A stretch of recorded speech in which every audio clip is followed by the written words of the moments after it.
Você já parou para pensar sobre o que é lesão corporal? Meu nome é Milena Sarmento e neste episódio de Direito ao Ponto, nós vamos falar sobre as questões do artigo 129 do Código Penal Brasileiro.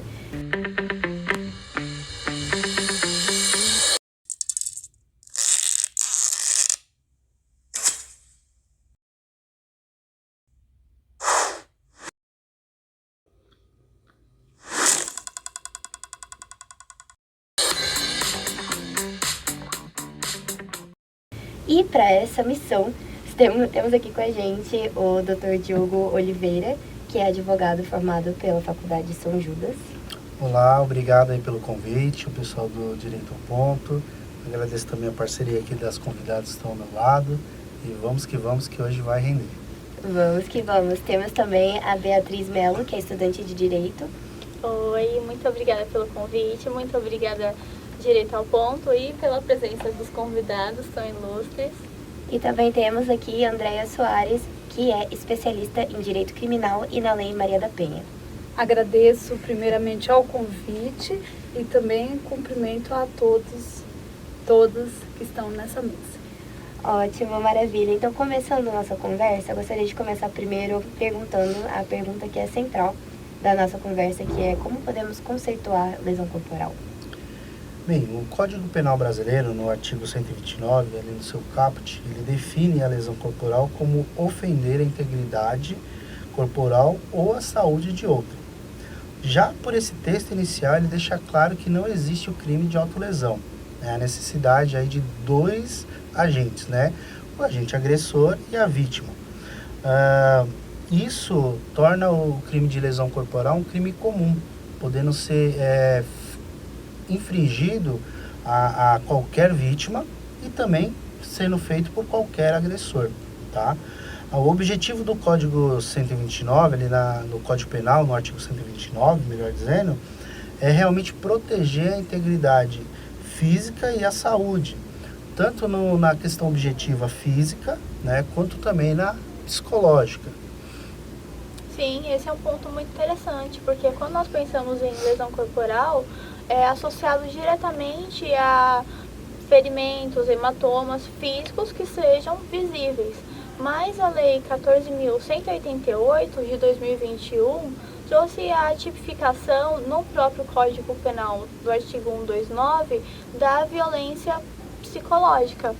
E esse é um ponto importante porque a violência física tem as marcas visíveis, mas como pode ser comprovado a violência psicológica? Isso mesmo, Beatriz, muito bem frisado. A Beatriz fala da lesão física, que é comumente relacionada aos hematomas. Mas e a violência psicológica? Como que ela acontece? Gente, a violência psicológica, ela é muito comum no nosso dia a dia e ela precisa ser comprovada um dano substancial, um dano grave à vida da vítima através de um laudo médico que os especialistas, no caso um psicólogo ou mesmo um psiquiatra, vai atestar que a vítima desenvolveu uma doença psicológica. No caso, pode ser ansiedade, crise de pânico, insônias, entre outras enfermidades que tenha, importante frisar, um dano substancial. Para ser considerada lesão psicológica, o dano tem que ser substancial à sua vida. Certo, ótima observação. Esse é um ponto que eu acho que pouca gente fala, né, sobre essa questão. Isso é lesão psicológica, que não deixa marca, né? E no caso de uma lesão que foi física, mas não deixa marca, por exemplo, um empurrão, um puxão de cabelo, como é que a lei vê nesses casos? Então, essa situação ela é classificada como vias de fato, tá? Ela é descrita no artigo 121 das leis de contravenções penais. Esse tipo de violência ela não envolve marcas, ferimento, dor significativa e não compromete a saúde da vítima. Já na questão da lesão corporal leve, normalmente causa dor, ferimento, ao rompimento de vasos sanguíneos, né? Impacta a saúde efetivamente da vítima, mesmo sem sequelas permanentes, tá? Só vale lembrar que não é necessário especificamente causar dor para ser considerado uma lesão corporal, tá? A gente pode pensar aí numa ação que ocorre com os traficantes, uma penalização que eles fazem para as mulheres, cortando de forma forçada o cabelo. Não gera dor, mas também aos olhos da lei, aos olhos do nosso Código Penal, configura ali uma lesão corporal. Certo, entendi. Essa é uma diferença bem importante, então, né, de vias de fato e lesão corporal. E você falou, doutor, também, questão de lesão corporal leve, certo? Esses são os termos que o código traz pra gente, umas classificações diferentes, que tem a leve, que você já falou bem, e também tem outras que são mais graves, que podem, inclusive, levar à morte, né? Beatriz, você consegue falar pra gente o que o código traz? Sim, realmente, como você disse, tem a lesão corporal leve, que é a que está expressa no CAPT, mas ela não vem definido lesão corporal leve, com essa denominação. Ela é feita por exclusão. Se não for grave nem gravíssima, é leve. E o código também traz a lesão corporal culposa, a lesão corporal seguida de morte e no caso da violência doméstica. E a violência doméstica traz ainda mais proteção jurídica à vítima. Nós estamos aqui falando de vários tipos de lesão e também tem a lesão corporal gravíssima.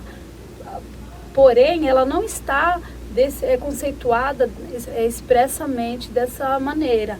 Ela aparece na doutrina, ela está contemplada na doutrina e também abrange as hipóteses aí do artigo que nós estamos estudando aqui, que é o 129, lá no parágrafo 2º, onde que fala da perda permanente, da incapacidade permanente ao trabalho. Nós temos como consequências dessa lesão corporal, nós temos aí o aborto, o desenvolvimento de uma doença incurável e até mesmo a perda física de um membro ou sua função. Certo, essas são as lesões corporais gravíssimas. E qual é a diferença entre a gravíssima e a grave? Quais são os critérios que são analisados? Então, como a doutora Anderé explicou bem, a lesão corporal gravíssima, ela tem um impacto permanente na vida da vítima, tá? Já o que está preceituando no parágrafo 1º do artigo 129, a lesão grave, ela envolve danos sérios, porém eles são passíveis de se recuperar, tá? Como perda temporária da capacidade de trabalho por um período maior do que 30 dias, né? Risco à vida, a perda parcial de sentido ou de função. E vale fazer um pequeno adendo aqui em relação à perca de sentido e função. Por exemplo, numa briga onde há lesão corporal e a vítima tem seu olho perfurado e perde 100% da visão daquele olho, apesar de ser trágico, ainda é considerado uma lesão grave. Porque o sentido ele foi afetado em 50%. O outro olho ainda permanece normal, tá? Isso a gente vai notar no inciso 3º, que é onde fala sobre a debilidade. Debilidade ele traz a intenção de nos instruir que há a redução, né? Mesmo que essa redução seja permanente. Sim, por falar em casos que chamam a atenção, né? Eu acompanhei recentemente o caso da influencer Aline Ferreira, que faleceu após a aplicação da substância PMMA nos glúteos em uma clínica estética. Inicialmente, o inquérito foi de lesão corporal seguida de morte, mas a proprietária da clínica foi indiciada, no final, por homicídio com dolo eventual. É o mesmo caso, mas foram apresentados 2 crimes diferentes. Como é que pode ser feita essa distinção, doutor Diogo? Então, o crime ele depende da conduta, tá?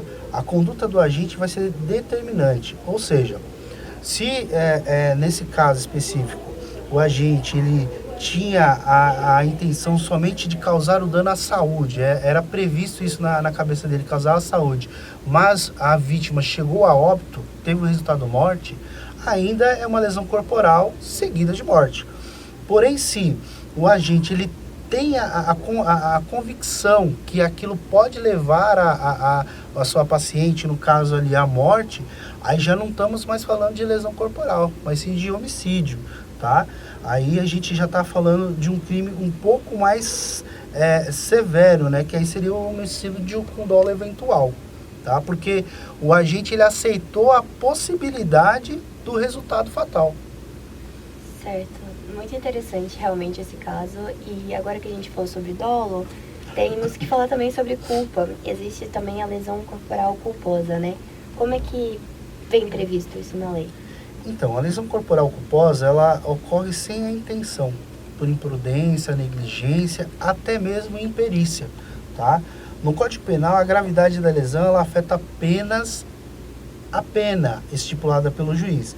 Geralmente o processo depende da representação da vítima, mas quando esses casos de violência, eles estão no âmbito doméstico, a violência doméstica, onde a ação ela é pública, incondicionada, o MP já tem a autonomia de ingressar com essa ação. Isso foi reafirmado lá pelo Supremo Tribunal Federal. No caso de situações no Código de Trânsito, ele prevê punições mais severas em relação de lesões culposas envolvendo veículos. E agora, doutor Diogo, você entrou num ponto que a gente sempre tem que falar quando se trata de crime, que é a pena, né? Como é que essas classificações que a gente tem falado aqui afetam a definição da pena abstrata no Código Penal? Então, no Código Penal está expresso a definição de todas as classificações. A classificação da lesão corporal leve, a pena é prevista de detenção de 3 meses a 1 ano. A pena para lesão corporal grave é de reclusão de 1 a 5 anos. E a gravíssima de reclusão de 2 a 8 anos. Já a lesão corporal seguida de morte, a pena é de reclusão de 4 a 12 anos. Mas essa pena, no caso de lesão corporal seguida de morte, independe do tipo de, se for grave, se for leve, se for gravíssima. Seguiu de morte é uma classificadora, né, como se diz na doutrina. Exatamente, Beatriz. A pena de lesão corporal ela vai variar conforme as circunstâncias de caso a caso, tá? Em casos que as lesões são muito leves, pode ser até aplicado o princípio da insignificância, mas depende da análise do juiz, tá? Se não for possível identificar quem iniciou a agressão, a pena pode ser ajustada, sem uma regra engessada, ela não é automática de multa, tá? Para lesões leves causadas culposamente, a pena pode aumentar se o agressor não prestar socorro, se desrespeitar alguma norma de segurança, se ele fugir, né? Se a vítima for mais vulnerável ou se houver envolvimento de milícias, também é um fator que pode majorar a pena. Já se o motivo for socialmente relevante ou se a agressão ela ocorrer no momento de intensa emoção, a pena ela pode até ser reduzida, né? Mas sempre toda essa situação de agravamento ou de diminuição de pena vai estar nas mãos do juiz, que vai avaliar caso a caso, dentro do contexto. Entendi, ótima explicação, doutor Diogo. E agora eu gostaria de falar sobre um tema muito importante quando a gente está falando de lesão corporal, violência no geral, que no Brasil a gente observa muitos casos, infelizmente, de violência doméstica, não é? E então, por isso que a gente está muito feliz, o Direito ao Ponto está muito feliz de ter aqui com a gente a doutora Andréia para falar com a gente sobre violência doméstica e os avanços que a Lei Maria da Penha trouxe. Então, agora, doutora Andréia, a palavra está contigo para falar. Muito bem, esse tema ele é muito pertinente, até porque nós sempre entendemos violência doméstica aquela que está onde a agressão ela está colocada para a mulher, e não é bem isso, não é somente isso. A violência doméstica ela ocorre contra todas as pessoas que está ali relacionada naquele vínculo familiar. Inclusive, quando o agressor ele tem algum vínculo com aquela pessoa, pode ser através de um parentesco, mas também um laço civil. Então, nós tivemos algumas alterações aí no Código Penal, que aumenta a penalidade quando a vítima ela tiver esse vínculo, a alteração de 2004 pela Lei 10.886, que coloca umas penas mais severas. Então, a Lei Maria da Penha ela também trouxe avanço significativo como as medidas protetivas, certo? E ainda falando sobre tipos de violência, nós temos a violência psicológica, nós temos a violência patrimonial, violência do moral, todas essas estão relacionadas também, além da violência física, e já são compreendidas aí como violência. E como eu citei, a medida protetiva foi avanços significativos, e atualmente nós tivemos em 2023 ainda pela Lei 14.550 alterações que aumenta a penalidade. A medida protetiva ela pode ser imediata, sem a necessidade de um processo, tanto civil ou criminal, e também a suspensão do porte de arma por parte do agressor para garantir a integridade física da vítima. Então essas são as novidades, assim, digamos, que a Lei da Maria da Penha trouxe pra gente, para ajudar nessa questão, né, de prevenir a violência contra a mulher. Mas isso está previsto também no Código Penal, além da Lei Maria da Penha? Sim, nós tivemos algumas alterações significativas no Código Penal, que, no caso, por exemplo, nós tivemos uma mudança que aumenta para a lesão corporal leve, no caso que a vítima seja mulher, aumentou de 1 a 3 anos a reclusão. Nós tivemos também, nós estamos falando do parágrafo, do artigo 129, ali, do parágrafo 9º, quando a vítima for mulher, vai ter essa alteração aí, né? E também nós vamos ter mais rigor jurídico do artigo quando a vítima possuir deficiência física. As alterações, elas se dão ali no mesmo artigo que nós estamos falando, no 129, no parágrafo 2º, no inciso 2º e também no inciso 3º. E aí há aumento para a lesão corporal grave, que vai ser reclusão de 2 a 5 anos. E é importante salientar que o agravamento, né, nós temos como agravante aí ao aumento de 1/3 da penalidade para todos esses casos. Ótima explicação, doutora Andréia. Infelizmente, o nosso papo está chegando ao fim, mas antes eu gostaria de ouvir um pouco de cada um de vocês, começando aqui pelo doutor Diogo. Quais são suas considerações finais? Eu agradeço novamente, acredito que a conversa ela foi muito produtiva, né, para esclarecer algumas nuances aí do artigo do 129, né, em relação à lesão corporal. Uma das coisas relevantes fica a relação do juiz com a pena, né, a todas as variáveis que ele tem que analisar para poder definir essa pena, o que pode ser muito desafiador para o juiz, né, principalmente em provas que não são muito claras, lesão quando ela é culposa ou se ela é dolosa, a agressão quando ela é psicológica, não deixa marcas, e essa situação fica ainda muito difícil. Espero que nossos ouvintes aí tenham conseguido entender melhor o tema, e eu agradeço novamente a participação. Sim, muito obrigada pela participação novamente. Eu não sei pelos ouvintes, mas me tirou muitas dúvidas sobre o artigo 129 da lesão corporal. Eu sinto que eu tive uma masterclass agora de lesão corporal. Muito obrigada mesmo pelos doutores.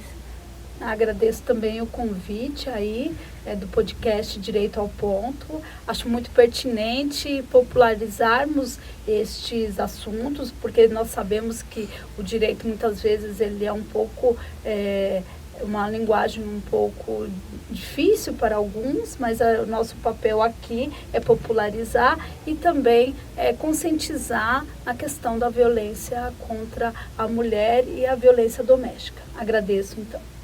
Exatamente. Muito obrigada a vocês, na verdade, pela presença. E obrigada a todos os ouvintes que estão nos acompanhando. E até o próximo episódio do Direito ao Ponto.